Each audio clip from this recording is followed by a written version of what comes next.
itu terdapat malam nuzulul Quran, ya. Malam 17 Ramadan kita sebut malam nuzulul Quran. Kali pertama Al-Quran turun itu pada malam tersebut. Nabi itu turunin Quran tuh maghrib, ibu sekali. Iqra bismi rabbikal ladzi khalaq, khalaqal insana min 'alaq, turunnya pas 17 Ramadan. Kemudian saudaraku sekalian, di malam 17 itu juga merupakan malam Badar. Malam 17 Ramadan, malam terjadinya perang Badar, di mana Nabi Muhammad berdoa dengan doa yang sangat serius, minta kemenangan buat umat Islam, yang karena doanya Nabi, Allah di saat perang Badar menangkan umat Islam walaupun jumlah mereka jauh lebih sedikit dibandingkan kaum kafir Quraisy. Kaum kafir Quraisy 1000 orang, Bu, umat Islam 313. Namun orang Islamnya yang berhasil menang alhamdulillah di perang tersebut 313 orang mengalahkan pasukan 1000 orang tersebut karena dibantu oleh para malaikatnya Allah.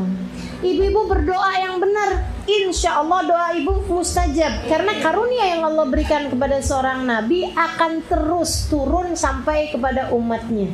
Jadi malam 17 ibu kalau doa insya Allah mustajab doanya. Doa minta biar dimenangkan menghadapi hawa nafsu, minta biar dimenangkan menghadapi bisikan setan, minta biar dimenangkan menghadapi kemalasan diri sendiri dalam beribadah. Capek nggak ngadepin diri sendiri yang begitu malasnya buat ibadah? Saya capek. Ini kita perlu nih doa yang benar, terutamanya pada waktu-waktunya. Nah ini malam 17 Ramadan waktu yang paling tepat. Nanti kita doanya pakai wasilah ahli Badar. Gimana tuh wasilah ahli Badar? Pakai nyebut-nyebut namanya orang-orang yang perang Badar. Yang perang Badar 313. Tapi susah bacanya karena nama-namanya kan panjang gitu ya. Nah kalau ibu-ibu susah bacanya, udah baca yang gampang aja. Namanya sholawat Badar. Salatullah salamullah ala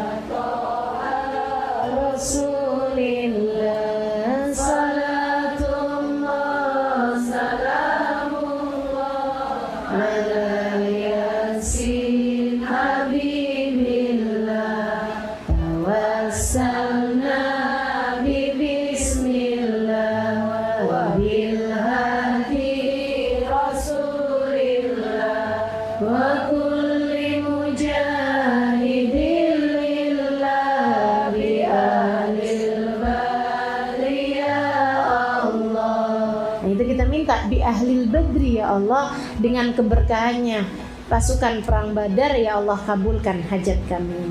Badar, tahukah kamu siapa kamunya yang di situ?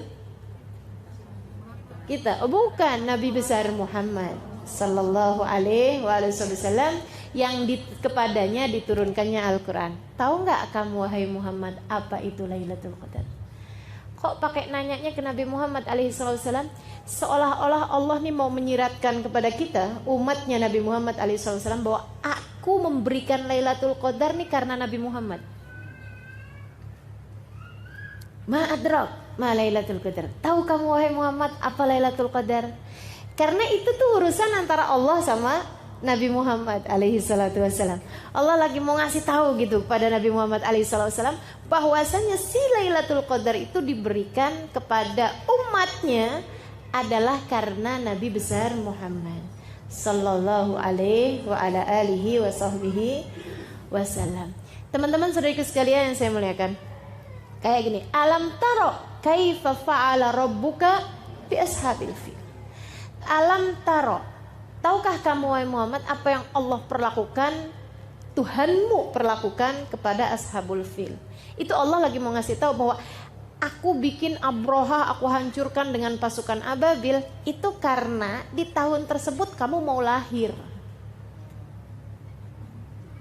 Teman-teman, tahukah engkau bahwa kejadian Abroha diserang sama burung Ababil waktu mau menghancurkan Ka'bah, itu kejadiannya hanya berselang sekitar 40 hari dari lahirnya Nabi Muhammad.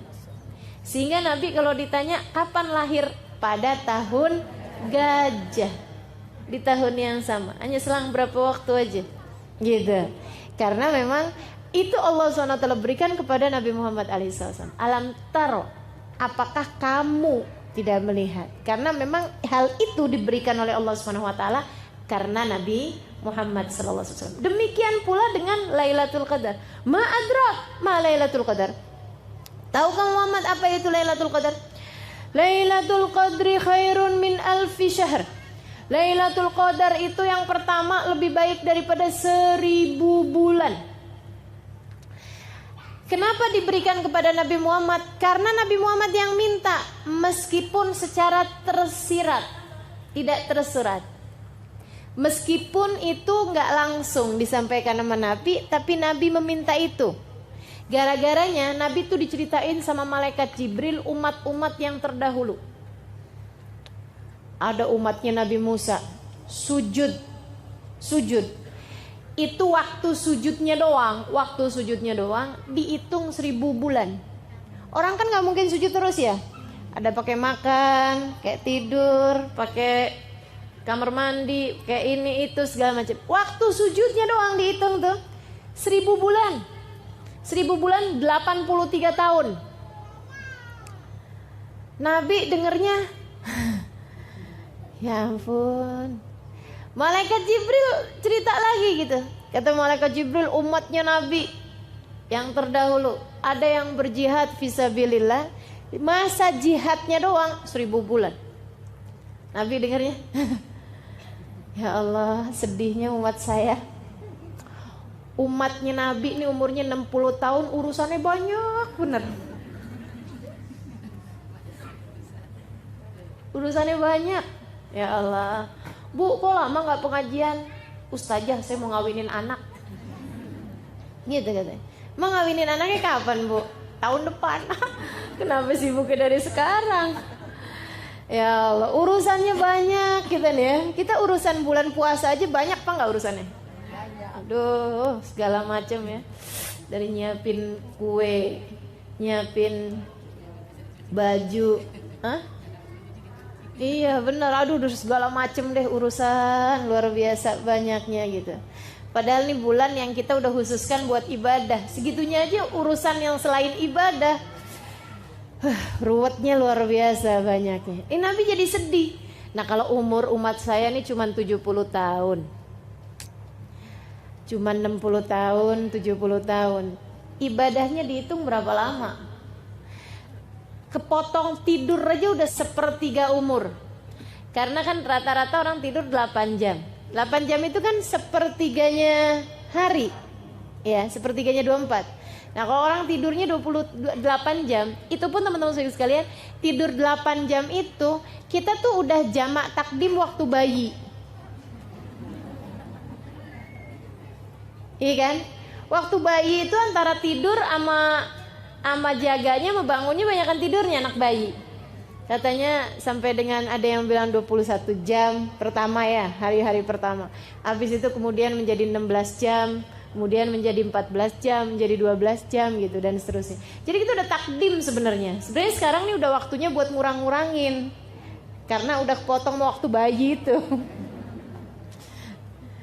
Ya Allah. Saudara sekalian saya muliakan, ini umurnya udahlah pendek 70 tahun dipotong sama banyak urusan, belum tidurnya, belum siap-siap mau tidurnya. Belum makannya, belum ininya, ya Allah. Waktu ada umatnya Nabi Musa nih. Nabi Musa lewatin jalan, udah kelihatan perempuan lagi nangisin kuburan. Ya Allah nangis. Nabi Musa samperin, Bu kenapa nangis? Anak saya meninggal Nabi Musa. Lagi sehat-sehatnya, lagi seger-segernya. Umur berapa tahun? 60 tahun. Kalau umur orang tersebut itu sampai 500 tahun, 800 tahun, kan 60 tahun lagi seger-segernya. Bener gak? Lagi seger-segernya gitu. Lagi kayak umur 20 tahun di kita barangkali seperti itu kan gitu ya. Bahkan mungkin malah belasan tahun ABG gitu. Lagi ABG. Kita 60 tahun udah lucu juga. Udah lucu juga ya. Udah mulai lupa-lupa gitu. Tinggal diketawain aja sama anak-anaknya, sama cucu-cucunya. Ya Allah. Jadi gitu. Akhirnya kemudian Nabi Musa bilang, Bu, ibu tahu nggak? Nanti tuh akan ada umat zaman akhir umurnya emang segitu, 60 tahun. Wah, nggak sempet ngapa-ngapain dong. Nggak sempet bangun rumah, nggak sempet kawin. Kata si ibu itu, 60 tahun bentar amat gitu. Kata Nabi Musa, oh enggak Bu, kawin. Bahkan nggak sekali. Ya gitu ya, ada yang kawin 2 kali, 3 kali gitu ya Allah, ya Allah. Katanya ibu tersebut, andai saya hidup di zaman tersebut, saya nggak pakai bikin rumah. Saya bernaung aja di bawah pohon. Ntar kalau lagi panas datang ke arah sebelah sini, kalau dingin, kalau sore datang ke arah sebelah sini. Dia bilang, ibadah aja sama Allah, nungguin sampai mati. Betapa pendeknya umur-umur mereka. Ya Allah, ini kita nih dikasih umur nih pendek-pendek zaman akhir. Kenapa dikasih umurnya pendek? Teman-teman saudaraku sekalian, karena kalau nggak pendek buminya nggak muat. Umat terdahulu badannya gede-gede, umurnya panjang-panjang. Kenapa? Karena buminya masih lebar, orangnya masih dikit. Kan buminya lebar nih, orangnya masih dikit. Gimana coba? Kan kalau orangnya nggak gede-gede, langkahnya kecil-kecil kan nggak nyampe-nyampe. Nggak ketemu-ketemu nih sama temen-temennya nih. Mau reunian gitu ya, lama. Jadi mau bukber. Jadi orangnya sama Allah dibikin gede-gede. Dan umurnya panjang-panjang. Jadi orang tuh bisa sampai ngawinkan, maksudnya sampai nemuin masa kawinnya anaknya atau cucunya yang ke-7 generasi. Itu masih ketemu gitu. Nah umurnya 1000 tahun, iya kan? Umurnya 800 tahun kan keburu tuh. Sampai ngeliatin cucu yang ke-7 generasi keberapa tuh masih kelihatan gitu. Nah ini teman-teman, iya kalau ulang tahun ya. Kepikir aja nih si ibu. Bosen kali ulang tahun lagi gitu ya, ulang tahun lagi. Iya. Wow, udah gak dikasih kado tuh kayaknya. Udah kelamaan. Teman-teman sedikit sekalian saya muliakan. Habis gitu kemudian tambah orangnya tambah banyak. Apalagi sekarang udah banyak, udah padat bener kan. Gitu. Nah ini kalau kemudian orangnya umurnya panjang-panjang, buminya nggak muat, iya nggak? Makanya kemudian harus ada yang meninggal. Maka umur umat tambah ke belakang tuh tambah semakin pendek. Nabi Muhammad bilang, a'mar ummati ma baina 60 wa 70. Umur umatku ini antara 60 sampai dengan 70 tahun. Wa qalil man yujawiz 80. Dikit banget yang lebihin 80 tahun. Kalau udah orang umur 80 tahun begitu sakit, orang udah langsung doanya mudah-mudahan husnul khotimah gitu. Dan sakitnya cuma sakit kepala doang. Inna anzalna fi lailatul qadr. Wa ma adrak ma lailatul qadr? Lailatul qadri khairun min alfi syahr. Nah karena Nabi ini diceritakan tentang amalan umat-umat yang terdahulu, ibadah-ibadah mereka yang panjang-panjang karena memang waktu hidup mereka panjang. Jadi Nabi merasa sedih gitu. Waduh, nah kalau kayak gini modelnya umat saya dapat apaan ya di akhirat? Gitu. Umat saya, waduh belakangan semuanya nih. Balasan-balasan Allah buat mereka nih yang kecil-kecil nih. Allah tuh teman-teman saudaraku sekalian nggak bisa lihat Nabi Muhammad sedih. Nih ya, kalau orang taat kepada Allah Subhanahu Wa Taala, Allah tuh bisa begitu. Allah tidak bisa melihatmu sedih. Kalau kita berada dalam jalan taat, kalau kita berada dalam jalan takwa pada Allah Subhanahu Wa Taala, Allah tidak bisa melihat air mata kesedihan jatuh dari pipimu. Kenapa kamu? Oh, jahatin sama siapa? Sama itu. Gitu ya, dihindarkannya kita dari segala hal yang membuat kita sedih. Tapi kalau kitanya jalan taat kita nggak tempuh, ya mau gimana? Ini Nabi Muhammad alaihissalam jalan taat terus. Jadi Allah ngelihatnya, kenapa Muhammad sedih? Umur umat saya pendek-pendek, ya Allah. Oh tenang. Bukan umurnya kemudian dipanjang-panjangin, bukan. Akan tetapi Allah kemudian melipat gandakan amal sehingga Allah mengatakan Lailatul Qadri khairun min alfi syahr. Sesungguhnya malam Al-Qadar itu lebih baik daripada 1000 bulan. Artinya Siapa yang ibadah di situ seperti beribadah 83 tahun alias 1000 bulan. Kita nggak usah perlu ngabisin waktu 1000 bulan, nggak usah. Cukup ketemu malam Al-Qadar itu aja, langsung teman-teman saudaraku sekalian copy paste 1000 bulan. Yang kita kerjakan malam itu sama malaikat langsung di copy paste 1000 bulan.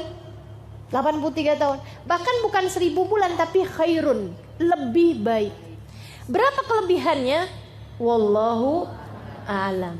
Allah yang memberikan sesuai dengan kemurahannya Allah. Ada yang 1000 bulan ditambahin 500 bulan. Ada barangkali yang 1000 bulan ditambahin 1 bulan. Ada yang ditambahin, tergantung dari kemurahannya Allah Subhanahu wa ta'ala. Saudariku sekalian yang saya muliakan, ibadah malam itu doang. Jadi nih, kalau kita malam Lailatul Qadar kita sholat taraweh. Seperti sholat taraweh setiap malam selama 1000 bulan. Jelas ya? Siapa yang baca Al-Quran dari jam 10 misalnya sampai dengan jam 12 malam, itu seperti membaca Al-Quran setiap jam 10 sampai jam 12 malam selama 1000 bulan. Selama 83 tahun lebih. Kayak gitu. Langsung copy paste yang kita lakukan tersebut menjadi 1000 bulan. Makanya hati-hati. Jangan sampai pas Lailatul Qadar kita lagi ngomel. Di copy paste omelan semua, gak asik bener ya. Seperti ngomel 1000 bulan, gak asik. Ya Allah, ya Allah. Lailatul Qadar khairun min alfi syahr. Teman-teman, ini Lailatul Qadar buat siapa sih? Buat kita lah. Buat kita, umatnya Nabi Muhammad alaihissalam. Ada sebagian orang tuh yang kalau membahas Lailatul Qadar kayaknya tuh yang saya dapat Lailatul Qadar, ya nggak mungkin lah, kayak gitu. Itu sih siapa gitu, ulama gitu, aulia gitu, orang-orang soleh gitu dapat Lailatul Qadar. Yang kayak kita gitu, model-model kayak kita dapat Lailatul Qadar, nggak mungkin.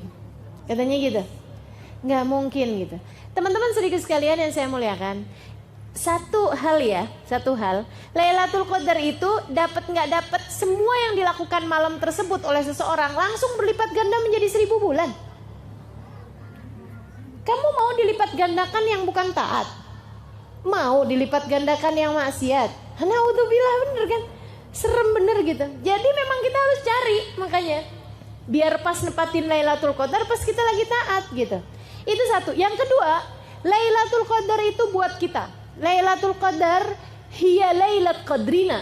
Lailatul Qadar adalah malam Lailatul Qadarnya kita. Kenapa? Karena gini. Kalau umatnya selain umat Nabi Muhammad kan udah gak mungkin dapat Lailatul Qadar, ya kan? Ini kan hadiah Allah buat Nabi Muhammad, buat umatnya Nabi Muhammad alaihissalam. Sehingga yang gak beriman kepada Allah, gak beriman kepada Nabi Muhammad, walaupun mereka mau bikin kebaikan apapun di malam tersebut, ya nggak bisa apa-apa. Orang mereka nggak beriman gitu. Jadi teman-teman saya sekalian, khusus buat umatnya Nabi Muhammad. Nah, umatnya Nabi Muhammad nih, kan ada yang gini. Ada yang kerjaannya taat mulu, orang baik-baik, muhsinin, kelas-kelas orang sangat soleh. Ada yang kerjaannya durhaka mulu, ngerjain dosa mulu, belum berada dalam jalan taat kepada Allah, gitu ya. Puasa kagak, bulan Ramadan nih, sholat boro-boro, gitu ya. Puasa enggak, sholat enggak, sedekah enggak, gitu. Kerjaannya minum-minuman keras, nggak ada bedanya antara Ramadan bukan bulan Ramadan, kan gitu ya. Itu yang sebelah sana kayak begitu. Umatnya Nabi sih, umatnya Nabi, la ilaha illallah Muhammad Rasulullah. Kalau ditanya Tuhannya siapa, Allah. Tanya nabinya siapa, Muhammad. Tapi mereka enggak mengerjakan taat sama sekali, ahli maksiat. Yang sebelah sana ahli taat, taat mulu, para wali-walinya Allah, para kekasih-kasihnya Allah, para ulama-ulama yang saleh salihat, ya kan? Yang sebelah sana. Di tengah-tengahnya ada kita. Taat, iya. Baca Quran, ngomongin orang, iya. Gitu dah, gitu ya. Bakti sama orang tua, iya. Kadang-kadang berani juga, iya. Gitu. Yang kayak kita nih, sa'ah fasa'ah, Maksudnya sesaat taat, sesaat maksiat, sesaat ngerjain kebaikan, sesaat ngerjain keburukan. Yang model kayak kita gitu. Saudara sekalian, kalau buat ahli maksiat sekalipun Lailatul Qadar nggak ada bedanya buat mereka. Mabok-mabokan juga gitu ya. Nauzubillah misalnya zina jalan juga gitu. Ngerjain kemaksiatan jalan juga. Di malam-malam Ramadan juga nggak ada bedanya buat mereka. Kayak begitu ya. Nah kalau buat mereka, adakah Lailatul Qadar buat mereka? Enggak lah. Orang ngerjain taat juga kagak. Gitu ya.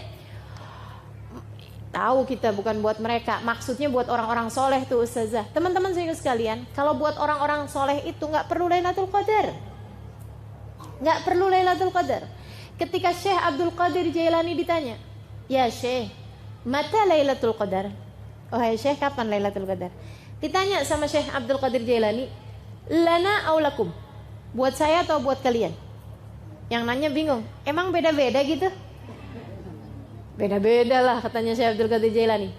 Amalana fakullu layalina layalil qadar. Kalau buat kami semua malam kami Lailatul Qadar. Setiap malamnya ibadah pada Allahnya luar biasa, menghadap Allahnya luar biasa, hatinya nyambung sama Allahnya, nggak ada lupanya. Orang-orang yang begitu datang subuh, ya Allah sedih bener, berhenti waktu munajat saya dengan Allah. Nah yang kayak begitu kan tiap malamnya Lailatul Qadar. Yang saya ceritakan sepanjang malam sholat Hubabah Khadijah itu dari Mekah, saya lihat dengan mata kepala saya sendiri sepanjang malam, padahal itu lagi di Mina, lagi hari yang sangat capek-capeknya. Beliau sepanjang malam, bener-bener sampai subuh teman-teman saya sekalian.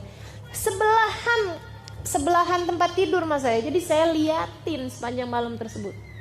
Ya Allah, luar biasa benar. Nah buat orang-orang yang seperti mereka ini, fakullu layalihim layalil qadar.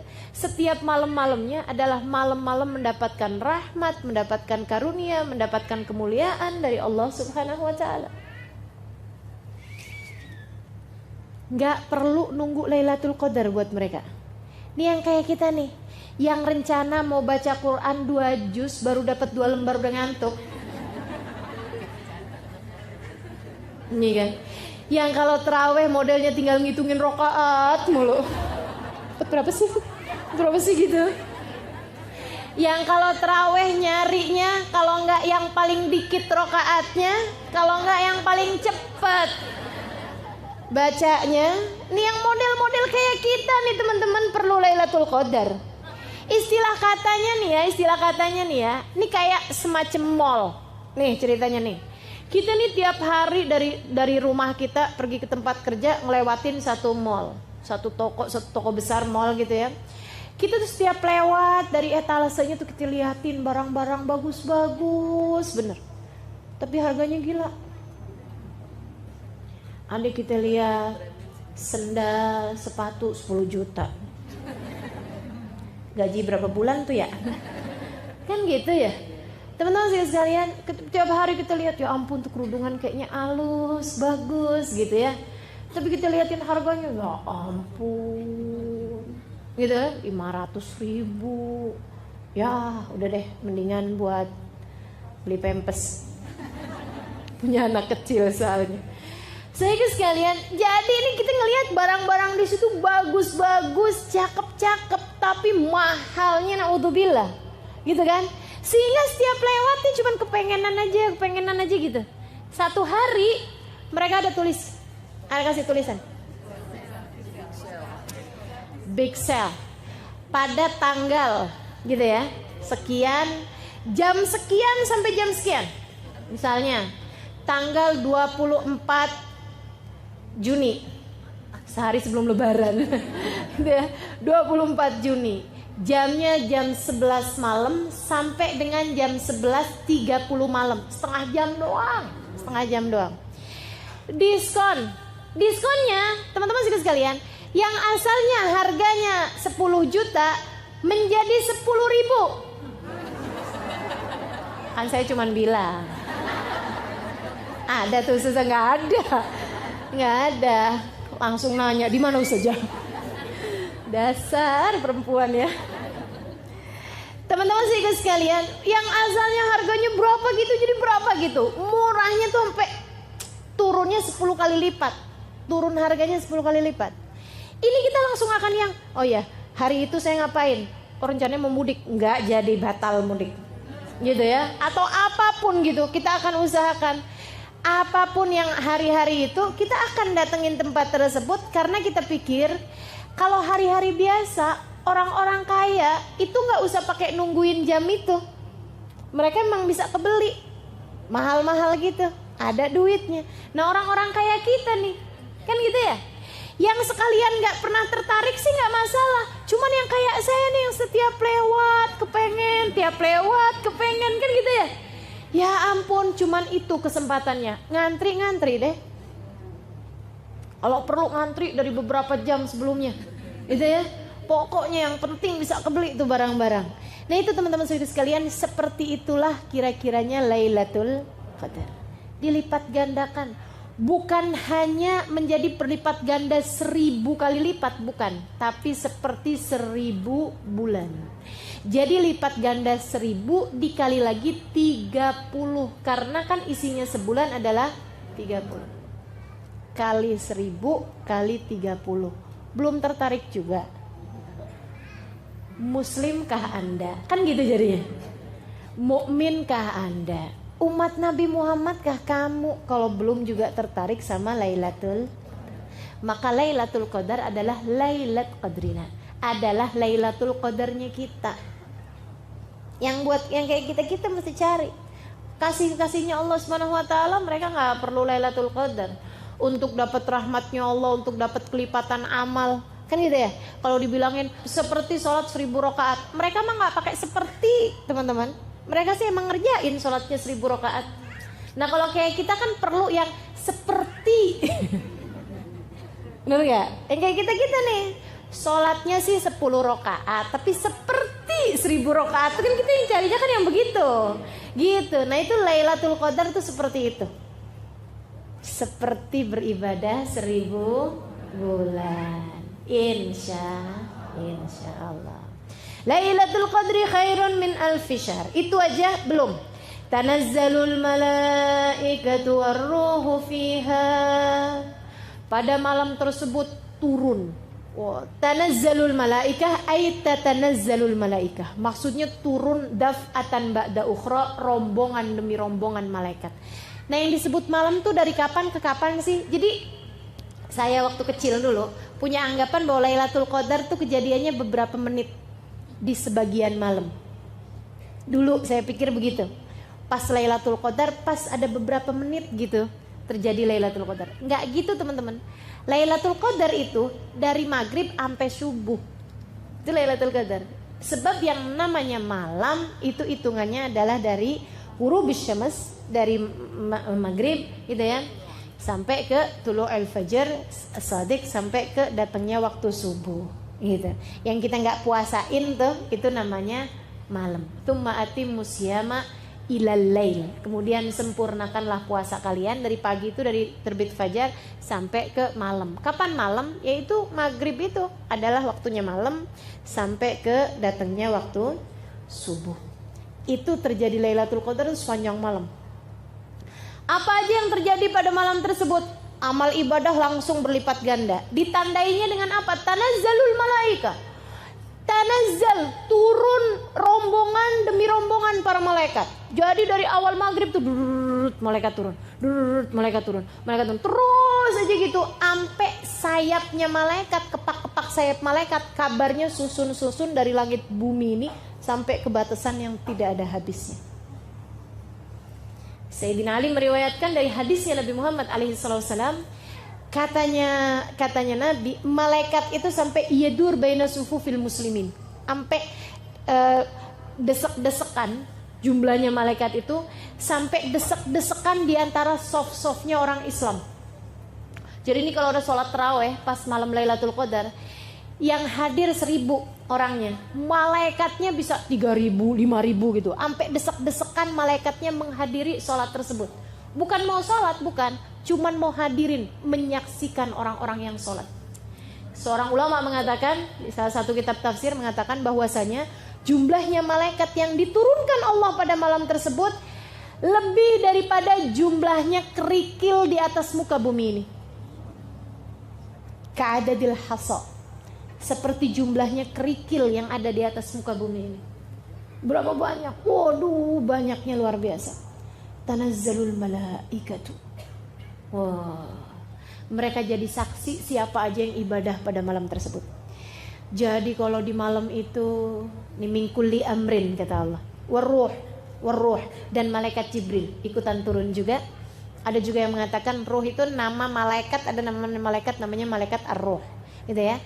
Banyakan pendapat sih mengatakan bahwa ar-ruh yang dimaksud di situ adalah malaikat Jibril. Malaikat Jibril turun juga fiha pada malam tersebut biidzni rabbihim, dengan perintah dari Tuhan mereka, dengan perintah dari Allah Subhanahu wa taala, min kulli amrin, menyelesaikan urusan mereka. Urusan mereka menjadi saksi-saksi ibadahnya kita di atas muka bumi.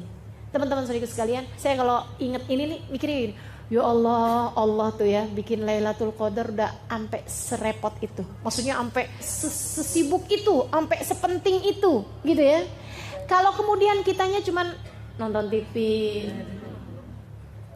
Ini kan kayaknya ya Allah, aku udah turunin sampai segala malaikat buat jadi saksi kamu ngerjain kayak beginian. Kitanya tidur, nggak ada apa-apanya, nggak ada gerak sama sekali. Maksudnya nggak kepikiran hal-hal yang berbau kebaikan, gitu ya. Kan rasanya kan kayak ngenes bener. Nanti kalau dibuka tayangannya nih kita di akhirat, oh ya Allah nyeselnya. Aduh tuh coba aja tuh. Jangan sampai terjadi yang seperti itu. Mari pergunakan Ramadan yang kali ini, jangan sampai kelewatan. Dari di saat terjadi Lailatul Qadar, kita sedang berada dalam taat pada Allah Subhanahu wa taala. Saudaraku sekalian, berlipat ganda 1000 bulan. Itu ya. Kemudian yang berikutnya lagi adalah ibadah kita disaksikan oleh ribuan malaikat. Yang mana malaikat tersebut akan memintakan ampun dosa-dosa kita. Ketika kita lagi istighfar, diistighfarin sama malaikat. Ketika kita lagi mohon ampun, dimohon ampunkan sama mereka. Maksudnya dimintakan ampunan kepada Allah. Ketika kita sedang meminta hajat-hajat kita, diaminkan doa-doa kita oleh mereka. Para malaikat-malaikatnya Allah yang jumlahnya sangat banyak tersebut itu. Min kulli amrin, untuk menyelesaikan urusan-urusan mereka, menjadi saksi-saksi Allah di atas muka bumi. Karenanya siapa yang malam tersebut kemudian baca istighfar, diaminkan oleh para malaikat, dimohonkan ampun oleh para malaikat, kata Nabi Muhammad SAW, man qama lailatul qadar ghafarallahu lahu ma taqaddam min dhanbi. Siapa yang pas malam Lailatul Qadar dia beribadah, dia mohon ampun, dia sholat, dia ngerjain kebaikan-kebaikan, Allah akan ampuni seluruh dosa-dosanya yang telah lalu. Jadi nggak nunggu sebulan penuh, nggak. Dapat Lailatul Qadar 1 itu doang, udah kelar urusannya. Dosa kita diampuni, dikasih jalan takwa sama Allah Subhanahu wa taala. Masya Allah, jangan sampai kelewatan. Min kulli amrin. Nah, malaikat Jibril dalam salah satu keterangan dari guru saya, beliau mengatakan bahwasanya malaikat Jibril ini yusafih, yusallim man adrak Lailatul Qadar, akan menyalami orang-orang yang dapat Lailatul Qadar. Selamat kamu dapat Lailatul Qadar, selamat kamu dapat Lailatul Qadar, selamat seluruh dosamu diampuni oleh Allah, selamat seluruh dosamu diampuni sama Allah, kayak gitu. Nyalamin orang-orang yang dapat Lailatul Qadar. Sampai katanya sahabat tuh pada nanya, Rasul, kerasa gak sih kalau disalamin sama malaikat Jibril? Ini pertanyaan mewakili kita nih.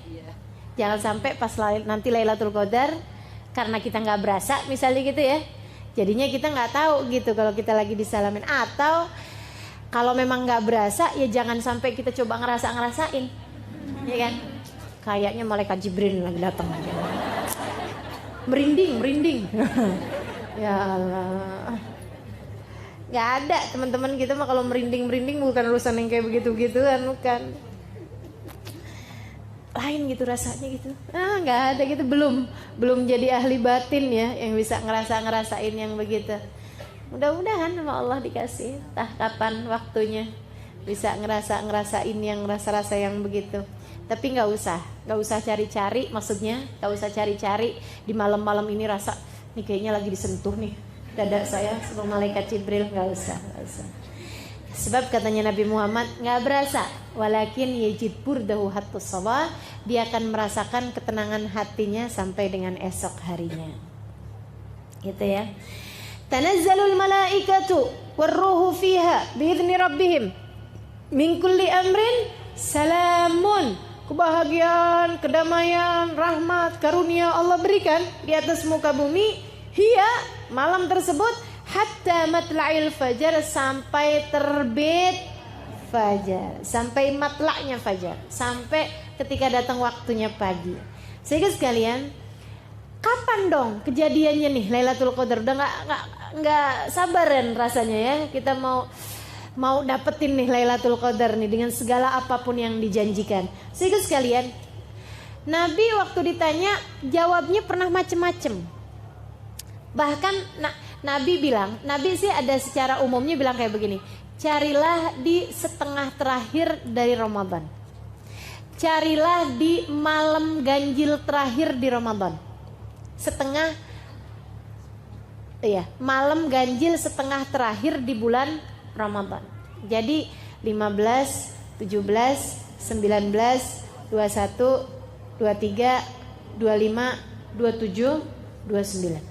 Teman-teman sekalian, ada lagi hadis yang mengatakan, katanya Nabi Muhammad, carilah, ini ada seorang sahabat saya lupa namanya, dia nanya kemudian, dia bilang, ya Rasulullah, kapan sih Lailatul Qadar? Kata Nabi Muhammad, di bulan Ramadan. Dia nanya lagi, kapan Rasulullah Lailatul Qadar? Maksudnya pengen lebih spesifik gitu ya. Kata Nabi Muhammad, di 10 terakhir Lailatul Qadar, di ganjil 10 terakhir Lailatul Qadar. Dan jangan nanya lagi, kata Nabi Muhammad, 10 Ramadan terakhir gitu ya, 10 Ramadan terakhir tapi malam ganjilnya. Terus dia nanya lagi, Rasul kapan sih Lailatul Qadar? Biar lebih enak gitu ya nyarinya. Kata Nabi Muhammad, carilah di 7 hari terakhir dari malam Ramadan. Gitu. Tapi ada hadis juga yang waktu Nabi Muhammad ditanya, kata Nabi Muhammad, dia malam 17. Ada juga yang mengatakan dia malam 27. Dan Nabi gitu. Ada juga yang mengatakan dia malam 29. At-tasi'at wa 20 gitu. Ala kulli hal, para ulama kemudian mengambil pendapat, katanya Imamul Haddad dalam kitabnya Nasaih ad-Diniyah, beliau mengatakan kalau begitu modelnya berarti Lailatul Qadar itu berkemungkinan terjadi berbeda-beda setiap tahunnya. Mungkin di malam itu yang Nabi Muhammad ditanya malam 17, kan gitu ya. Mungkin sudahnya itu Nabi Muhammad tanya malam 27. Akan tetapi kemungkinan terbesarnya terjadi adalah pada salah satu dari 5 ganjil terakhir di bulan Ramadan. 21, 23, 27, 25, 27, 29. Udah segitu aja tuh. Kan gampang bener. Apalagi kalau ngelihat hadis yang terakhir saya bawakan tadi, 7 hari terakhir di bulan Ramadan yang ganjilnya, berarti kan 23, 25, 27, 29. Sisa 4 malam aja. Gampang bener. Gitu ya nyarinya. Udah aja. 4 malam apa ruginya sih teman-teman kalau kita ibadahin? Toh juga ibadah, andai pun bukan Lailatul Qadar, gak pernah juga memberi kerugian kepada kita. Gitu ya. Aduh nyesel nih, udah ibadah tadi malam ternyata bukan Lailatul Qadar. Gak mungkin kejadian gitu. Yang ada kejadiannya, ya ampun jadi Lailatul Qadar tuh, ya Allah nyeselnya. Kan gitu yang ada. Gitu ya. Jadi teman-teman hanya nyari 1 dari 5. Itu kan berarti perbandingannya hanya 20%. Sangat besar kemungkinannya. Cari itu. Atau misalnya yang 25% nih, yang 23, 25, 27, 29. Jadi ini dari mulai 21 kali ini nih Lailatul Qadar. Gitu ya. Nanti yang 23 kayaknya ini Lailatul Qadar. Lihatnya agak-agak lebih adem daripada biasanya. Ya. Malam 25 gitu ya. Anginnya ini nih sepoi-sepoi. Malam 27 Oh, ulama bilang Lailatul Qadar kebanyakan kejadiannya malam 27, kata Habib Ali Habsyi, paling banyak terjadi Lailatul Qadar pada malam 27. Malam 29 kesempatan terakhir, jangan sampai kelewatan. Gitu, teman-teman. Jadi kita nyarinya mesti kayak gitu. Jangan yang dibalik, malam 21 terlalu awal. Malam 23 gerah. Malam 25 kayaknya anginnya tiupnya lebih kenceng. Gak mungkin kayaknya. Malam 27 kok gerimis ya. Malam 29 hujan gede. Iya. Kapan tuh Lailatul Qadarnya? Udah gak usah nyari-nyari yang fisik-fisik kayak begitu, fisik kayak gitu ya. Udah aja langsung. Meskipun memang kalau ditanyakan adakah ciri-cirinya secara fisik, ada, dan disampaikan oleh Nabi Muhammad SAW. Katanya Nabi Muhammad salah satu cirinya adalah bahwa bulannya tuh kelihatan lebih terang daripada biasanya. Bolehlah kita lihat-lihat nanti ya. Bulannya kan gak penuh karena kan sudah lewat dari tanggal 15. Itu kan tanggal-tanggal 21, 23, 25, 27, apalagi 29 mungkin malah udah tipis banget bulannya. Tapi tuh kalau misalnya tanggalnya yang masih ada bulannya kayak 23, 25 masih ada bulan walaupun kecil. Itu bulannya tuh kayak terang banget gitu. Salah satu ciri fisiknya ya. Kemudian yang berikutnya lebih dingin daripada biasanya kalau lagi panas. Jadi kalau pas lagi kenanya lagi musim panas kayak sekarang kita nih kan panas tuh gerah. Nah kalau ada hari yang lebih dingin gitu, ini kayaknya malam ini lebih dingin. Bukan mah, kata anaknya, AC-nya udah saya dinginin. Kemudian yang ketiganya adalah kalau ada angin, anginnya itu tiupnya nggak kenceng, maksudnya sepoi-sepoi kayak gitu ya. Itu salah satu dari ciri-cirinya Lailatul Qadar. Kemudian lagi yang terakhirnya malah justru kelihatan besok paginya. Dan ini sepakat. Ada banyak hadis yang mengatakan hal yang sama. Jadi kelihatan besok paginya saat matahari terbit, laisa fiha syu'a. Si mataharinya terbitnya enggak punya cahaya. Mataharinya tuh terbitnya tuh kayak sendu gitu ya, kayak mendung-mendung tapi nggak mendung gitu, kayak nggak kelihatan bentuk mataharinya bulat tuh nggak gitu, temaram gitu. Itu pagi-pagi saat matahari terbit sampai entaran jam berapa, jam 9, jam 10 baru kelihatan terang, kayak gitu. Kenapa? Nabi nggak nerangin kenapa, tapi saya pernah dapat keterangan dari guru saya. Kenapa mataharinya itu tidak terlihat terang ke bumi? Karena cahaya matahari tertutup dengan kepak-kepak sayap malaikat yang kembali naik ke atas langit. Ya Allah, kalau aja kita bisa lihat, tapi kita nggak usah cari lihat, ya, nggak usah kepengen lihat. Kayak apa nih? Jangan juga cari-cari. Siapa tahu saya kapan-kapan bisa lihat kepak-kepak sayap malaikat, gitu. Nah itu ya. Kalau itu kejadiannya misalnya malam 21 tadi malam, pagi-paginya udah kayak begitu. Jangan jadiin putus asa. Oh berarti tadi malam udah ya udah deh kalau gitu nggak usah ibadah lagi. Nggak gitu, jangan. Siapa tahu itu mendung biasa. Siapa tahu itu memang mataharinya kayak begitu. Ntar liatin lagi, ntar jangan-jangan ada lagi yang kayak gitu kan. Jadi tetaplah beribadah. Toh juga hanya mencari 1 dari 5 malam yang kalaupun bukan Lailatul Qadar kita juga tidak akan menyesal, karena memang memberdirikan 10 malam yang terakhir adalah merupakan ibadah yang selalu dilakukan oleh baginda kita Nabi Muhammad SAW. Dan juga 10 hari yang terakhir tersebut berisi tiket-tiket bebas dari api neraka. Membebaskan diri hati. Nah ini tema kita hari ini, membebaskan diri dari penyakit hati. Bu, karena yang berpenyakit ini bukan cuman badan. Kita disebut manusia karena punya badan dan juga punya hati. Dan yang bisa kena sakit bukan cuman badan kita, Bu. Badan kalau sakit ujungnya cuman mati. Dan mati itu nggak pakai sakit, semua orang juga emang pasti. Orang hidup belum tentu sempat sekolah. Orang hidup belum tentu sempat nikah. Orang hidup belum tentu habis nikah dapat anak. Orang hidup muda belum tentu sampai tua. Tapi yang pasti semua orang hidup pasti merasakan mati. Badan tuh seapa-apanya sakit.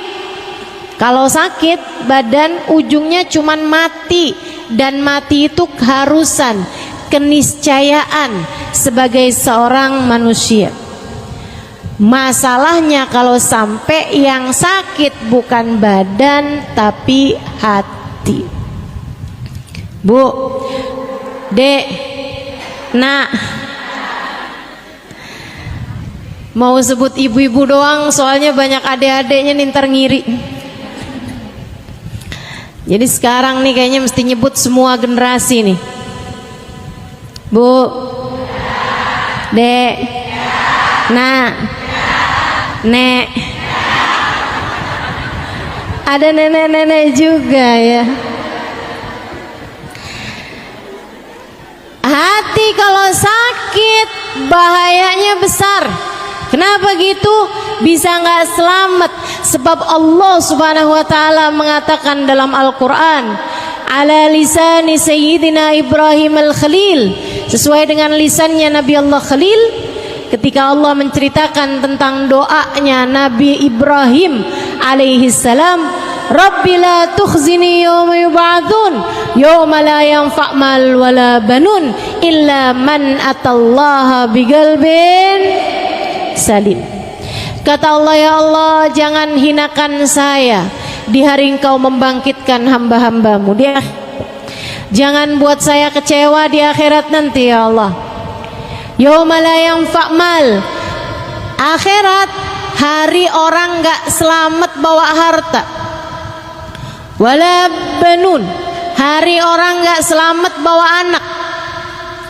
Jadi yang punya anak banyak jangan bangga dulu. Wah, saya mah tenang dah, punya anak 30. Jangan bangga dulu, sebab keselamatanmu tidak tergantung dari itu. Yauma la yanfa' mal wala banun.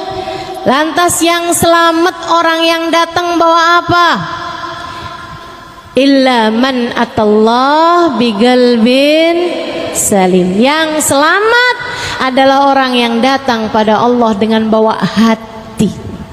Hati yang selamat, hati yang bagus, hati yang pantas, hati yang bercahaya. Pemilik-pemilik hati yang bercahaya inilah yang kelak di hari akhirat akan hidup dalam keadaan nikmat. Kalau kamu kepengen hidupmu senang, kelak di hari akhirat nanti akan, kalau kamu pengen hidup kamu dari sejak di dunia dikaruniai kehidupan yang baik, kehidupan yang bahagia, kehidupan yang terarah, kehidupan yang solehah, pastikan kamu punya modalnya hati yang selamat. Selamat dari apa? Selamat dari kotoran-kotorannya. Selamat dari penyakit-penyakitnya. Selamat dari kegelapan-kegelapannya. Apa kotorannya hati?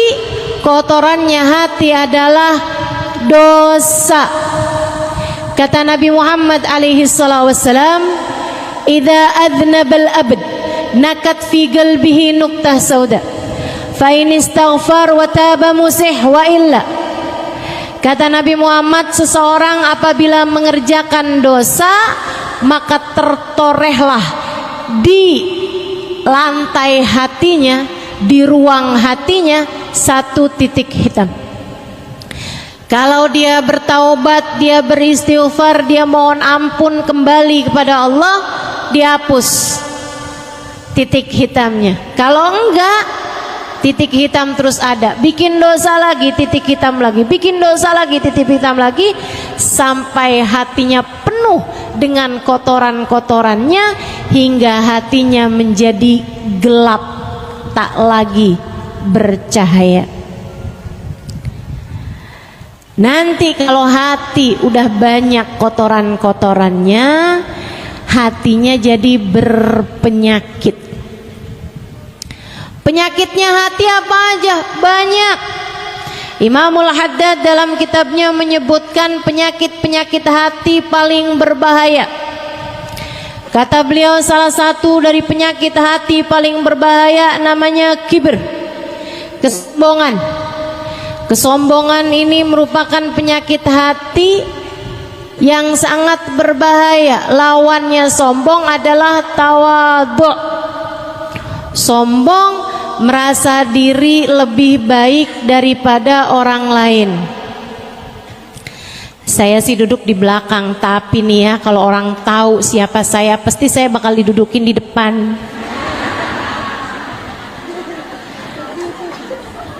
Sebelahan mau ustazah, kalau perlu dipangku mau ustazah.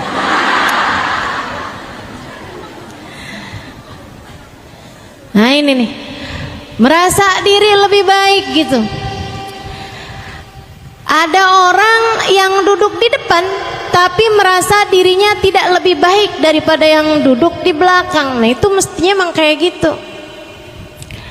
Yang berbahaya, udahlah dia duduknya di belakang, maju-maju,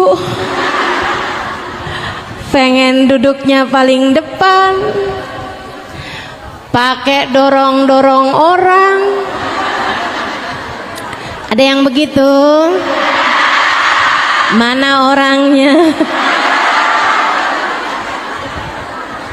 Ada yang ngacung di belakang.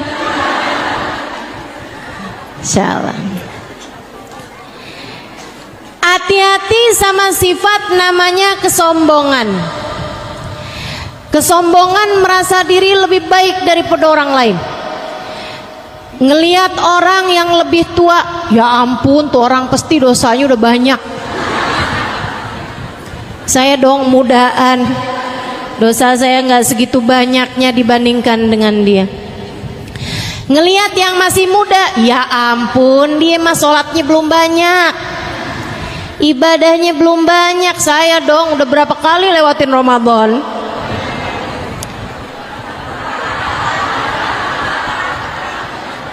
Ngerasa diri lebih baik daripada yang muda-muda. Apalagi kalau ditambah saya haji bukan cuman sekali, halo. Jadi panggilannya udah bukan hajjah lagi, tapi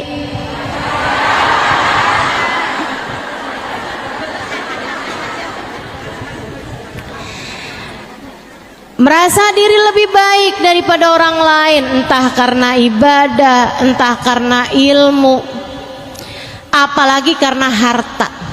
Ini paling bahaya nih. Kenapa gitu? Karena sebenarnya kalau ibadah dan ilmu memang merupakan sarana Allah meninggikan derajat seseorang. Orang jadi mulia karena ibadahnya, orang jadi mulia karena hartanya. Segitunya aja kita tidak boleh merasa berbangga, merasa lebih dari orang lain karena ibadah kita ataupun karena ilmu kita. Apalagi kalau disebabkan karena harta yang sejatinya memang bukan merupakan pertanda Allah cinta, Allah memuliakan seorang hamba. Ya ampun tuh orang pada miskin-miskin banget ya, hidup di dunia aja terkutuk.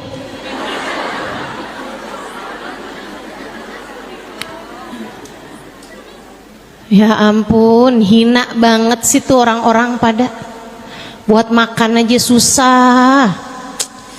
Duh, baru di dunia aja udah ditunjukin ya siapa orang mulia, maksudnya dia, dan siapa orang yang hina. Innalillahi. Kalau kamu dengan harta kekayaanmu merasa lebih mulia daripada mereka yang miskin, bisa jadi kalau kamu hidup di zamannya Nabi Musa, kamu akan menganggap Fir'aun lebih mulia daripada Nabi Musa, karena Fir'aun jauh lebih kaya daripada Nabi Musa. Hati-hati. Kalau kamu hidup di zamannya Nabi Muhammad, bisa jadi kamu akan menganggap Abu Lahab, Abu Jahal lebih mulia daripada Nabi Muhammad, karena memang secara harta kekayaan Abu Lahab, Abu Jahal lebih kaya daripada baginda kita Nabi besar Muhammad. Nyatanya tidak demikian. Ngelihat orang pinter, orang ya ilmunya mah banyak tapi ngomongnya doang.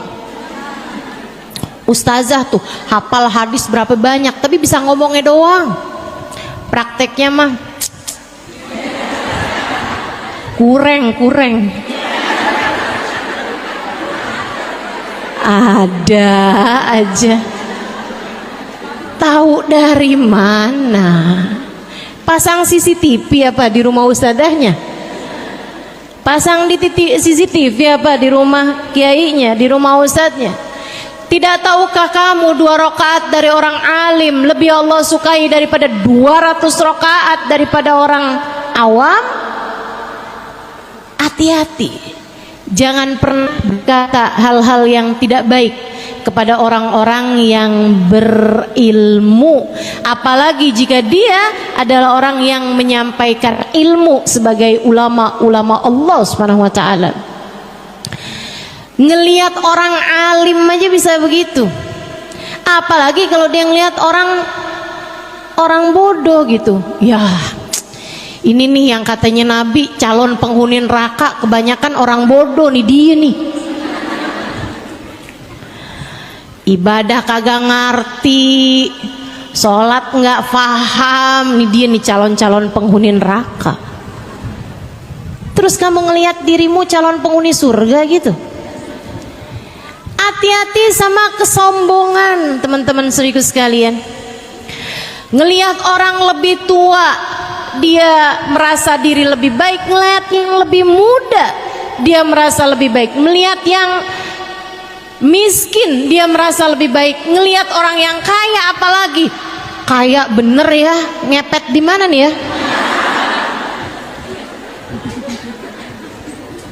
Korupsi nih kayaknya nih. Subhanallah, subhanallah. Terus kamu mau merasa lebih hina tuh dari siapa? Ngelihat orang alim dibilangnya begitu, ngelihat orang bodoh dibilangnya begitu. Ngelihat ahli ibadah, ada orang baca Quran, ibadah benar gitu, dia bilangnya palingan ria. Tuh dia ibadah kayak begitu cuman biar kelihatan orang kayak orang soleh gitu. Padahal aslinya mah hatinya lain, tuh hatinya lain. Urusan apa kamu sama hati orang? Ngelihat ahli ibadah kayak gitu, apalagi ngelihat ahli maksiat. Ya Allah, tuh neraka kirim salam kali sama dia. Maksiat aja. Ini kesombongan, teman-teman. Tingkat paling berbahaya dari penyakit hati. Yang kita benar-benar minta, saya benar-benar minta kepada Allah Subhanahu wa taala, ya Allah, hilangkan rasa ini dari dalam hati saya ya Allah. Hilangkan rasa ini dari dalam hati saya. Begitu mudahnya, betapa mudahnya kita merasa diri kita lebih baik daripada orang lain. Gampang banget tuh perasaan masuk dalam hati kita. Betul, Bu? Ibu ngelihat perempuan pakaiannya terbuka gitu, gimana perasaan hati ibu? Kayak ngerasa kayak yang ya biar kayak gimana ya Ustazah, biar kata gimana gitu kan, yang lebih mirip bidadari kan tetap saya. Ya ini keadaannya kayak begitu tuh Ustazah, gimana coba?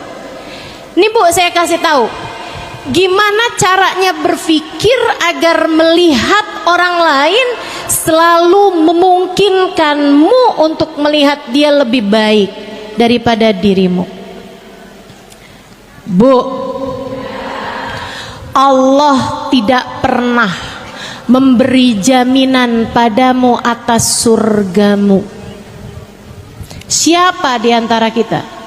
Siapa di antara kita yang udah datang malaikat Jibril ngasih tahu, dah tenang, kamu masuk surga udah pasti? Ada? Siapa di antara kita yang pernah bermimpi Nabi Muhammad, kemudian Nabi Muhammad berkata, tenanglah, kamu ada di belakangku? Siapa di antara kita yang sudah mendapatkan jaminan bahwa kelak nanti saat melewati jembatan kakimu akan ditetapkan Allah hingga tidak tergelincir dan masuk ke dalam surga Allah tanpa hisab, tanpa azab? Siapa di antara kita yang bahkan dapat memastikan di saat ajal datang menjemputnya dia mati dalam husnul khatimah?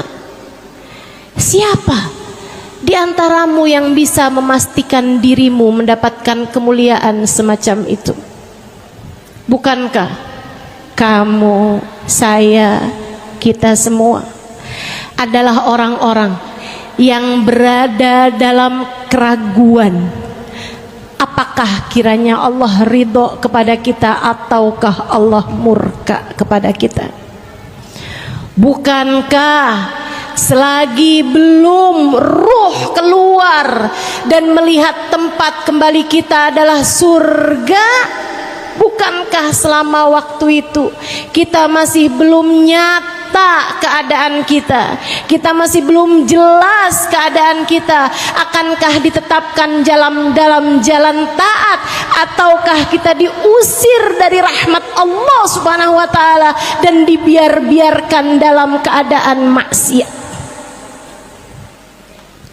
Siapa di antara kita yang bisa memastikan bahwa di saat ajal datang menjemputnya, yang keluar dari lisannya adalah kalimat La ilaha illallah?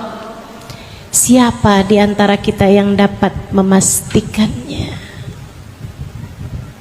Saya, kamu, kita semua sama-sama mahkumin, sama-sama yang diberi putusan.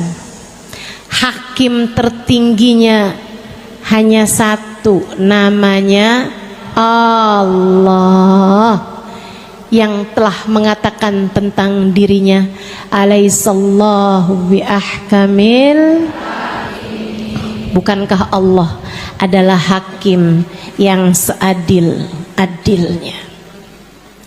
Bu, Dek, Allah tuh nggak pernah wajib memasukkan kita ke dalam surga.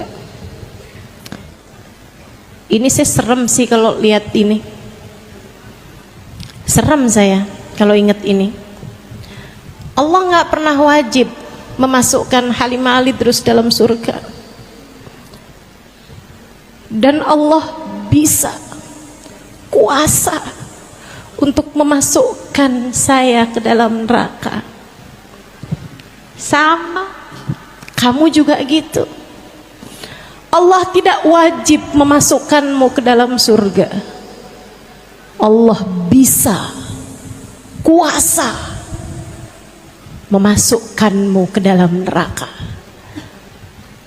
dan membuatmu menderita sehabis-habisnya atau bahkan selama-lamanya. Bisa apa kamu? Bisa apa kita? Kalau Allah menetapkan kita sebagai orang-orang yang dihabis-habiskan oleh Allah Subhanahu wa taala dalam siksanya, bisa apa kita? Sebagaimana manusia, orang-orang lain Yang kamu lihat dia sekarang berbuat maksiat, yang kamu lihat saat ini berbuat dosa, meninggalkan ibadah, pakaiannya terbuka atau apapun aja dari jenis kesalahan yang kamu lihat ada dalam diri mereka, bisa saja jika Allah kemudian memasukkan mereka ke dalam surga. Apa bisanya kamu? Kalau Allah mau memasukkan dia ke dalam surga, kamu bisa apa? Kalau Allah memasukkan dia ke dalam surga, kamu bisa apa? Tuh yang kamu lihat, perempuan yang tiap malam dianterin sama orang laki-laki yang beda-beda. Kamu bilang, ih, murahan sekali. Bisa jadi kalau Allah ingin memasukkannya ke dalam surga, kamu bisa apa? Terus yang kamu lihat dirimu itu udah sholat, udah ibadah, kalau Allah nggak mau memasukkanmu ke dalam surga, kamu bisa apa? Karena ya guru saya Sayyidil Habib Umar bin Hafid menyampaikan, innalillah sifah, Allah subhanahu wa ta'ala punya satu sifat, namanya la yubali, Allah tidak peduli. Jika Allah hendak menyayangi seorang hamba, Allah akan memuliakan dia meskipun masa lalunya bergelimang dosa. Allah kalau ingin memuliakan seorang hamba, dinaikkannya derajat hamba tersebut meskipun sebelumnya maksiat demi maksiat dia lakukan di atas muka bumi ini. Jika Allah menghendaki untuk menyayanginya, Allah dengan mudah menaikkan derajat orang tersebut di sisi Allah. Allah tidak peduli. Pun demikian, kamu udah tahajud, kamu udah ibadah, kamu udah ngerjain taat, kalau Allah murka kepadamu, Allah nggak peduli sama apa yang sudah kamu lakukan selama ini. Allah nggak suka sama satu perbuatan kamu, kemudian seluruh amal perbuatan kamu, kebaikan-kebaikannya Allah gugurkan. Allah tidak peduli itu. Makanya hati-hati sama sifat sombong. Tiap kali ngerasa diri, saya dong, tanyakan pada dirimu, memang siapa saya? Saya hanyalah seorang hamba yang jika Allah berkenan, jika Allah menghendaki melemparkan saya ke dalam neraka, saya tak akan mampu berbuat apa-apa. Jika Allah menghendaki untuk memurkai saya tidak dapat berbuat apa-apa. Allah tidak peduli kamu mau anak siapa kek. Allah nggak peduli kamu mau sekolahnya di mana kek. Allah nggak peduli mau kamu udah bolak-balik pergi haji umroh kek. Kalau Allah nggak suka, kamu bisa bilang apa? Allah murka, kita bisa bilang apa? Terus ingat-ingat itu dalam hatimu. Terus sampaikan itu dalam jiwamu. Mudah-mudahan dapat jadi obat dari kesombongan kita selama ini. Insya Allah. Teman-teman saudariku sekalian yang saya muliakan, dulu ada satu Hawari. Hawari itu kayak sahabat buat Nabi Muhammad. Ini punyanya Sayyidina Isa bin Maryam, Nabi Allah Isa. Jadi kalau orang dekat sama Nabi Muhammad, beriman kepada Nabi, namanya kan sahabat Nabi. Kalau sahabatnya Nabi Isa namanya Hawari, yang Allah ceritakan dalam Al-Quran, qalal hawariyuna nahnu ansarullah, itu ya, Hawari. Ada Hawari, jadi Hawari sahabatnya Nabi Isa, deket sama Nabi Isa, sampai sama Allah karena dia deket sama Nabi Isa, senang khidmat, senang taat sama Nabi Isa. Allah kasih kemuliaan. Kalau dia jalan ada awan naungin dia. Ini teman-teman, kamu kalau dengar kemuliaan semacam ini, jangan pernah doa minta dikasih kayak begitu. Nggak, ini saya serius, jangan ketawa. Saya serius nih ya. Kalau kamu dengar ada orang bisa tahu isi hati manusia, kamu jangan, ya Allah kasih dong saya kayak gitu ya Allah. Jangan. Kenapa gitu? Nah, kamu tuh nggak ada awan naungin di atas kamu aja, kamu bisa sombong. Gimana kalau jalan kemana-mana naungin awan? Kamu nggak tahu isi hati orang aja, kamu gampang mau suudzon sama orang lain. Gimana kalau kamu dikasih lihat isi hati orang? Makanya kalau saya sih, saya doa minta sama Allah, ya Allah jangan sampaikan kepada saya selain kebaikan orang-orang ya Allah, karena saya cukup sulit untuk menjaga hati agar tetap husnudzon, berbaik sangka. Jauh lebih mudah bagi saya agar tidak mendengar keburukan-keburukan tentang orang lain disampaikan kepada saya. Yang buruk-buruk dari orang jangan sampai dan nyampe ke telinga saya. Saudaraku sekalian yang saya muliakan, Hawari ini, sahabat Nabi Isa ini, kemana jalan awan naungin di atas dia. Satu hari dia lagi jalan di sebuah perkampungan, kemudian di ujung perkampungan tersebut ada gurun pasir.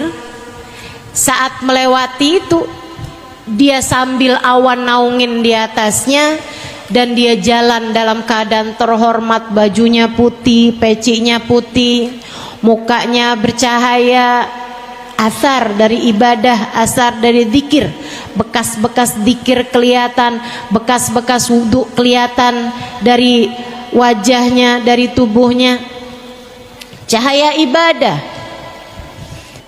Dia lagi jalan seperti itu, dia ngelewatin orang baru habis mabuk. Ini diceritakan Imam Ghazali, kalau saya nggak salah ingat ada di Minhajul Abidin. Dia pun ketika ngelewatin orang ini, orang mabuk, baru habis mabuk, kayak malam-malam tuh mabuk, terus tergeletak gitu aja di jalan, badannya kotor, bau mulutnya busuk, mukanya kotor, badannya bau, dia dalam keadaan terhina di tanah.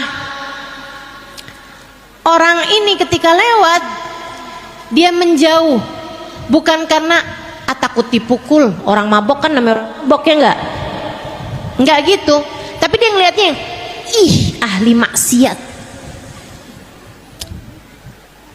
ih neraka nih orang ini nih, ahli maksiat bener-bener nih, ih jangan sampai dosa-dosa dia ntar nularin saya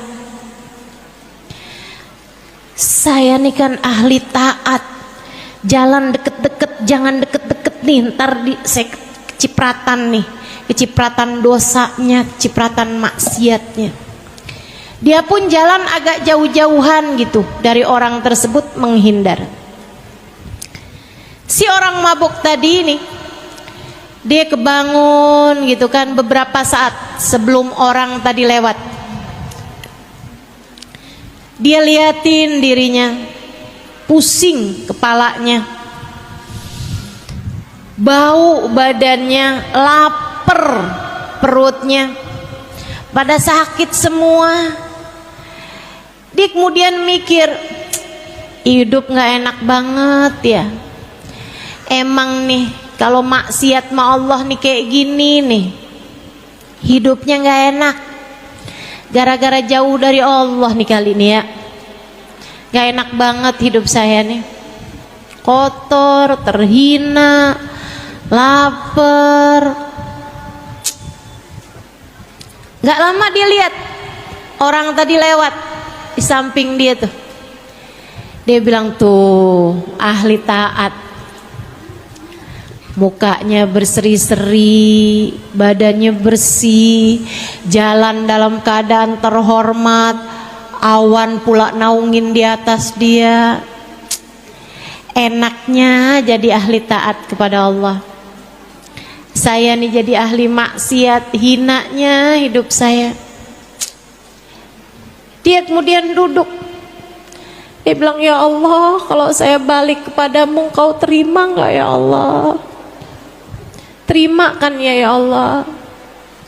Saya mau hidup taat aja ke jalanmu ya Allah. Ampuni dosa-dosa saya, jadikan saya ahli taat kepadamu ya Allah. Dia kemudian berdiri. Saya pengen ibadah kepadamu ya Allah. Dia mikir, ibadah apa yang paling dekat? Ya udah dah, dia menapaki tapakan-tapakan orang soleh yang ada di hadapan dia. Dia ikutin jalannya, dipas-pasin sama dia langkahannya orang tersebut. Ya Allah, sebagaimana Engkau telah menjadikan orang itu soleh yang ada di hadapan saya juga minta dong ya Allah, dijadikan orang soleh seperti dia ya Allah. Sebagaimana Engkau memandangnya dengan pandangan penuh keridhaan-Mu ya Allah, pandang saya juga dengan pandangan keridhaan-Mu ya Allah. Muliain saya ya Allah, dunia akhirat, dosa-dosa saya ya Allah. Dia jalan ngikutin langkahannya orang soleh tadi, Hawari tadi itu.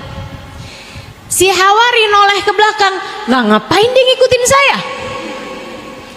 Ih, dia ngikutin saya nih kan, ntar saya ketularan sama dosa-dosanya, ntar saya jadi akhirnya jadi orang kayak dia juga.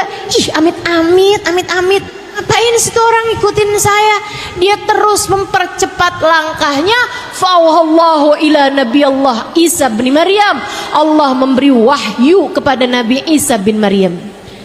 Nggak lama sudah beberapa perjalanan, berapa ratus meter perjalanan, ada Nabi Isa menunggu mereka berdua. Kata Nabi Isa, Allah telah mewahyukan kepada saya, kamu wahai peminum ahli maksiat, akan tetapi kamu datang pada Allah dengan bertaubat dan hatimu bersih, sehingga kamu bisa memikirkan kebaikan orang yang ada di hadapan kamu. Kamu berharap mendapatkan berkah dari Hawari sahabatku ini. Allah mengatakan bahwasanya Allah telah mengampuni seluruh dosa-dosamu itu. Nabi Isa kemudian bilang pada sahabatnya, dan kamu bahkan awan menaungimu setiap kali kamu berjalan, tapi hati kamu tidak mampu kamu jaga dari kesombongan. Kamu merasa diri lebih baik dari laki-laki pemabuk ini, padahal dia telah kembali ke jalan Allah. Allah telah mewahyukan kepadaku bahwasanya Allah telah menggugurkan semua kebaikan-kebaikan dan pahala-pahala kamu. Sekarang kamu sama dia sama-sama berada di titik nol. Mulailah langkah perjalanan menuju Allah. Sejak Nabi Isa bilang kayak begitu, awannya pindah ke pemabuk yang tadi ada di sampingnya. Allah, Bu, nggak peduli. Allah nggak peduli. Allah nggak peduli. Ada orang ahli maksiat kayak gimana, Allah mau tinggiin, Allah nggak peduli. Allah, Bu, makanya jangan pernah gampang-gampang menghakimi siapapun. Kamu kalau pingin menghakimi, hakimilah dirimu sendiri, introspeksilah dirimu sendiri, fahamilah bahwa sampai dengan umur setua ini Allah belum memberikan jaminan apa-apa mengenai akhirat kita.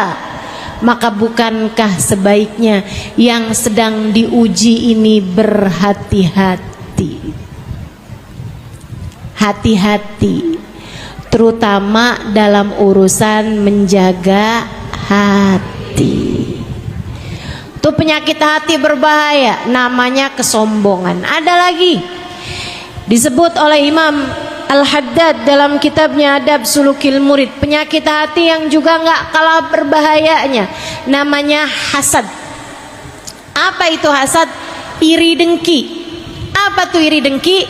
Nih gampangannya, seneng lihat orang lain susah, susah lihat orang lain seneng. Itu hasud.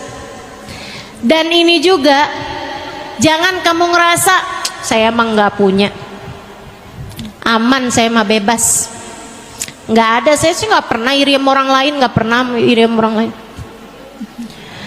Tapi tetangga sebelah ninggiin bangunan, dia naik darah, nggak hasut dari mana? Tetangganya beli mobil, dianya dijemput ambulan.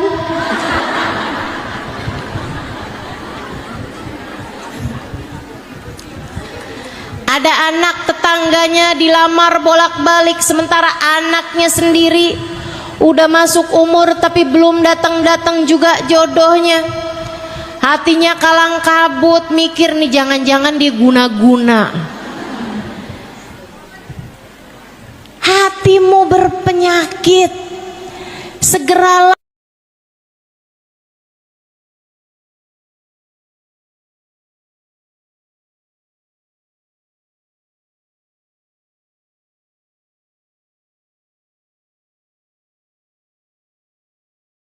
orang lain dapat, namanya iri dengki. Kalau ada orang lain dapat senang, ikut senang aja juga. Kalau ada orang lain dapat susah, ikut susah juga aja. Kenapa? Sebab kata Nabi Muhammad, badan kita ini satu. Orang mukmin itu badannya satu. Kalau ada orang mukmin sakit, orang mukmin lainnya akan ikut merasakan kesakitannya. Bu, nih sekarang lagi masa-masanya Palestina mendapatkan kedoliman semacam itu. Tentu kita sakit, hati kita sakit melihatnya. Tapi jangan yang jauh-jauh kamu sayangin, yang deket-deket pas giliran dapat kesusahan, ya emang dia mah kayak gitu tuh orangnya. Ada tetangga perempuan kecelakaan, ketabrakan mobil, dia mah kayak gitu, emang nggak nurut melakinya, pantes. Yang jauh-jauh dapat kemalangan bisa kamu sayangin, kenapa yang di deket-deket kamu malah kamu syukurin?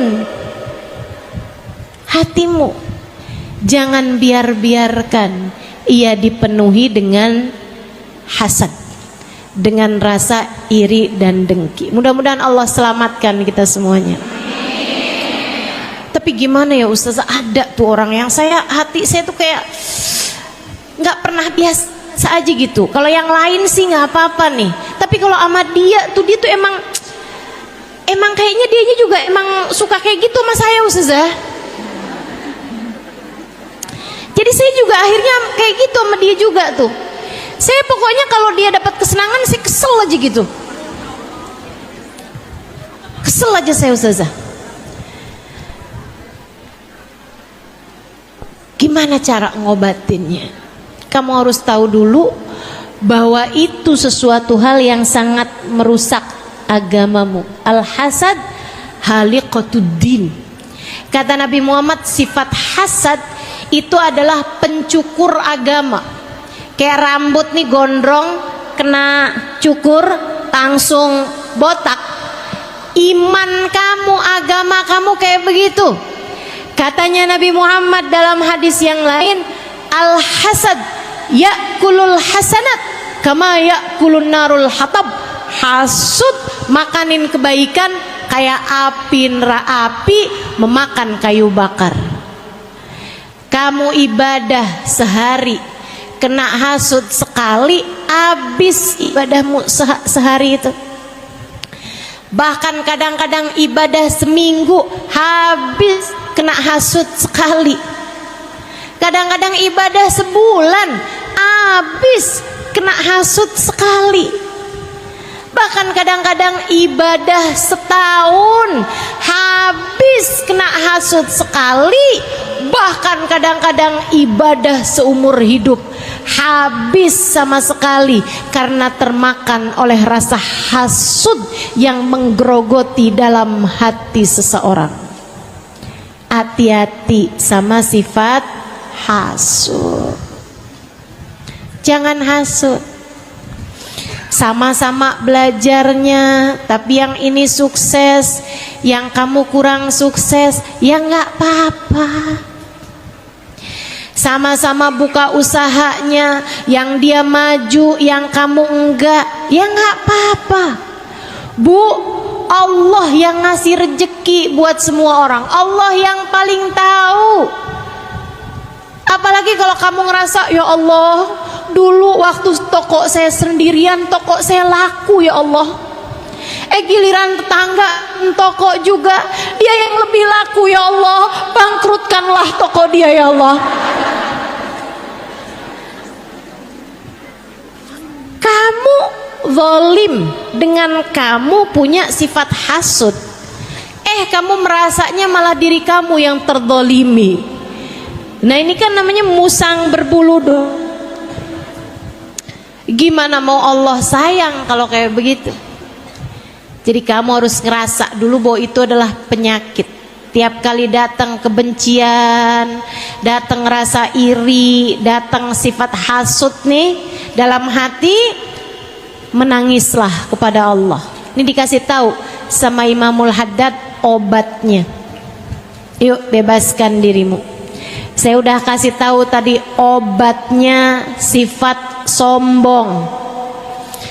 Dengan kamu berpikir Allah nggak wajib memasukkanmu ke dalam surga, Allah kuasa memasukkanmu ke dalam neraka.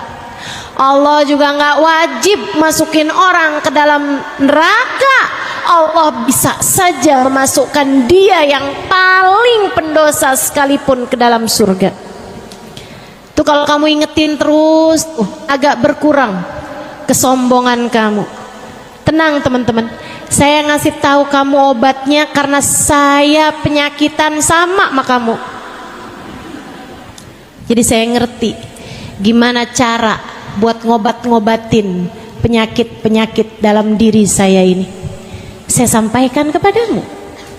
Saudaraku sekalian yang saya muliakan, Imam Al-Ghazali dalam kitabnya menceritakan, kalau nggak salah Bidayatul Hidayah, diceritakan tentang gimana caranya ngobatin sifat hasud.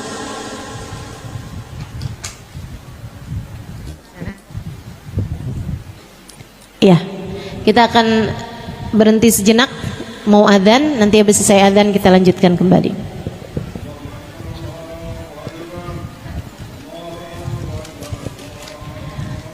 Doa waktu adzan mustajab, kita doa banyak-banyak agar Allah sembuhkan penyakit-penyakit hati kita.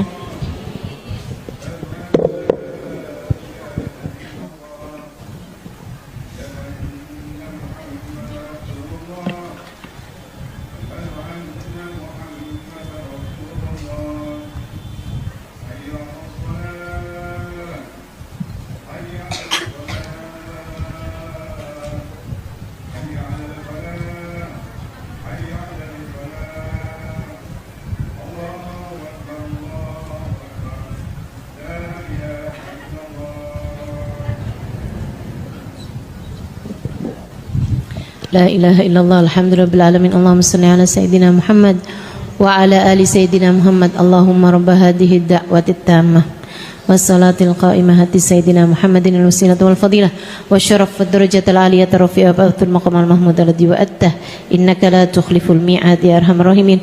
Rabbi ufni wa liwalidayya rabbi ufni wa liwalidayya rabbi ufni wa liwalidayya rabbi ufni wa liwalidayya rabbi ufni wa liwalidayya warhamhuma kama rabbayani saghira. Wa sallallahu ala sayyidina Muhammadin wa ala alihi wa sahbihi wasallam walhamdulillahi rabbil alamin.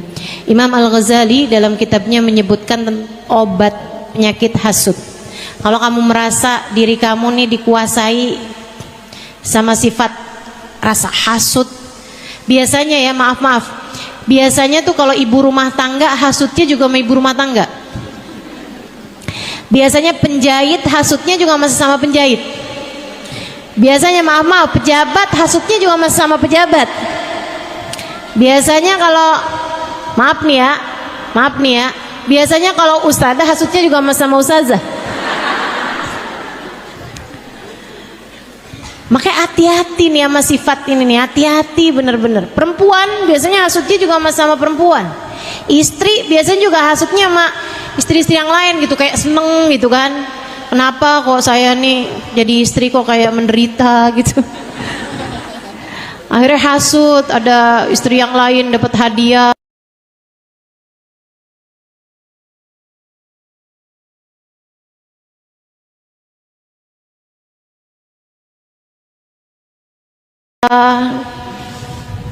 Mudah-mudahan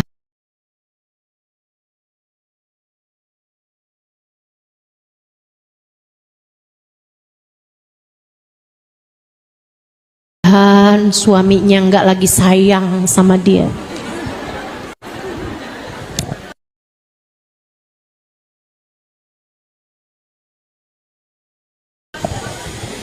Hati-hati. Ini juga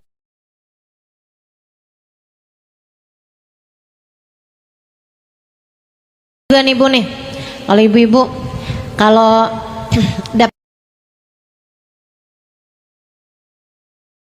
kenikmatan nggak selalu harus ibu taruh di media sosial.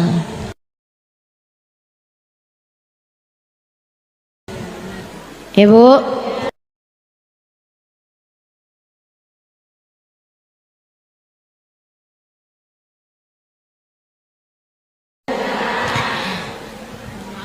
baru habis ditransfer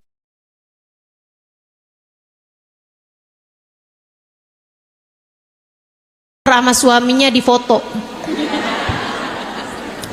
Terima kasih Beb.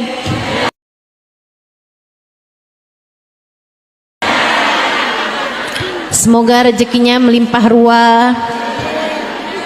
Habis itu taruh di bawahnya rezeki istri solehah.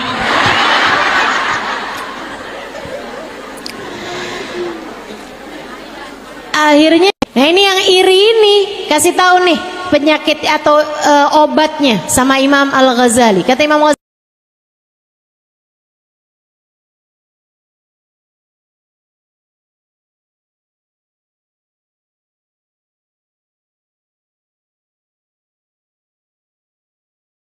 kamu dilanda dengan perasaan iri sama orang tersebut saat kamu sujud, terutamanya saat sholat malam, terutamanya kamu bilang, minta sama Allah dalam hatimu, ya Allah, tambahkan rezeki orang itu ya Allah, tambahkan kekayaannya ya Allah, tambahkan terus kekayaannya ya Allah. Tuh hati kayak nggak terima, dia dikasih segitu aja kita udah kesel, apalagi ditambahin. Tapi Bu, obat semakin pahit biasanya semakin mujarab. Tambahin, kamu punya teman padahal kamu lebih cakep, kamu lebih pinter masak, kamu lebih pinter menservis suamimu misalnya. Kamu punya teman dia nggak lebih cantik darimu, nggak lebih pinter masak darimu, tapi suaminya sayang banget sama dia. Kamu punya suami, udah segala macam hal kamu lakukan, suamimu marah aja terus, kayak lihat di dahi kamu tuh ada tulisan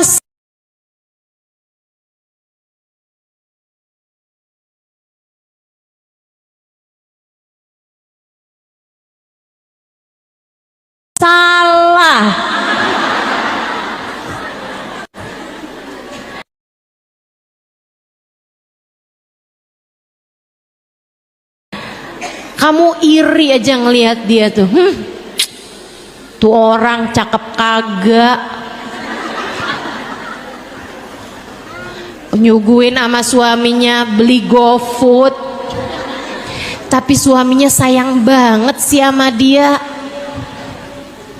Kesel banget kamu.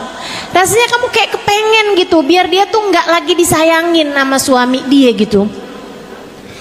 Kalau kamu ngerasa kayak gitu saat kamu sujud, kamu doain, ya Allah tambahkanlah rasa sayang suaminya kepada dia ya Allah. Tuh hati berat banget Bu, saya udah pernah nyoba.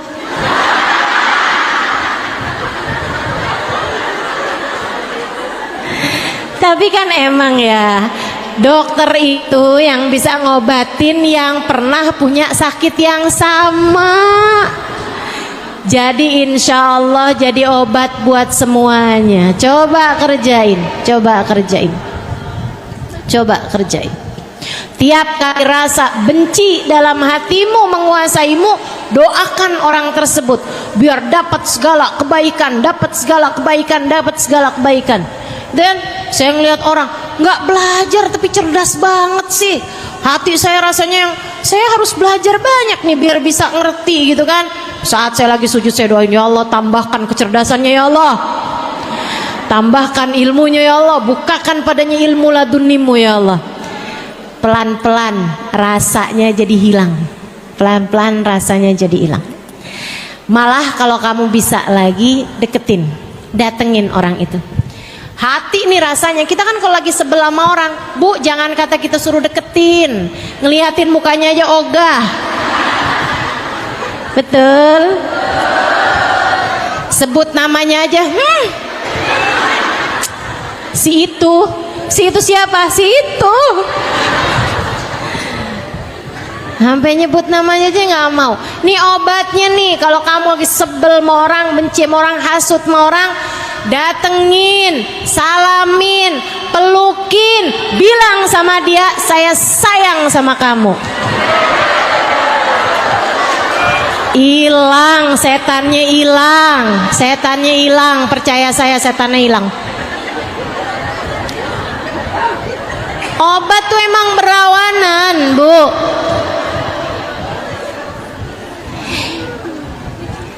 Ini saya lagi nggak bercanda loh ini. Serius, saya sangat